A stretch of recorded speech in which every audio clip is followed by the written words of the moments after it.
दोस्तों, आज हम भगवान गौतम बुद्ध की इस कहानी से जानने वाले हैं कि कैसे हम दूसरों के मन की बात कैसे जाने। एक सम्राट का बेटा जब बड़ा हुआ तो सम्राट ने अपने बेटे को ध्यान की शिक्षा के लिए एक जापानी गुरु के पास भेज दिया। जापानी गुरु बड़ा अजीब था। उसके आश्रम के बाहर की तख्ती पर लिखा था, यहाँ तलवार चलानी सिखाई जाती है। सम्राट का बेटा इसे देखकर हैरान हुआ कि मेरे पिता ने तो मुझे ध्यान सीखने के लिए भेजा है, लेकिन यहाँ तो कुछ और ही चल रहा है। गुरु ने लड़के से कहा कि तुम कुछ दिन यहाँ आश्रम में रह लो, जब सही समय आएगा तो मैं तुम्हारी शिक्षा शुरू कर दूंगा। ऐसे ही महीनों बीत गए। एक दिन गुरु आए और बैठे हुए शिष्य पर लकड़ी की मदद से पीछे से हमला किया। शिष्य दर्द से चिल्लाने लगा और गुरु से बोला, मुझे तो आप पागल लगते हो, मुझे यहाँ शिक्षा के लिए भेजा गया है और आप मुझ पर वार कर रहे हो। गुरु ने कहा, आज से तेरी शिक्षा शुरू।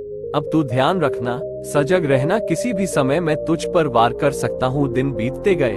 गुरु दिन भर में उस पर कई वार करता। शिष्य कुछ वारों से बच जाता, लेकिन कुछ से नहीं बच पाता। 3 महीने बाद शिष्य इतना सजग हो गया कि वो गुरु के पैरों की आवाज भी दूर से सुन लेता कि गुरु मेरे पास आ रहे हैं।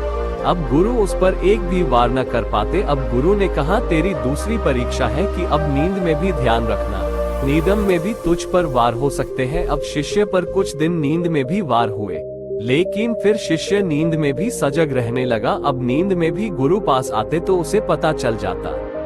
देखते देखते 6 महीनों में उस शिष्य का ध्यान और होश बढ़ गया। एक दिन गुरु साधना कर रहे थे, तभी शिष्य ने सोचा, गुरु ने मुझे इतनी बार मारा है, क्यों न आज गुरु की परीक्षा ली जाए कि आखिर इनका ध्यान कितना सजग है। शिष्य ने मन में सोचा ही था कि गुरु की आवाज आई, रुको रुको नहीं, ऐसा करने की सोचो भी मत, मेरी हड्डियां बूढ़ी हो चुकी है, मुझे मत मारना। शिष्य हैरानी से बोला, आपने मेरे मन की बातें कैसे जान ली?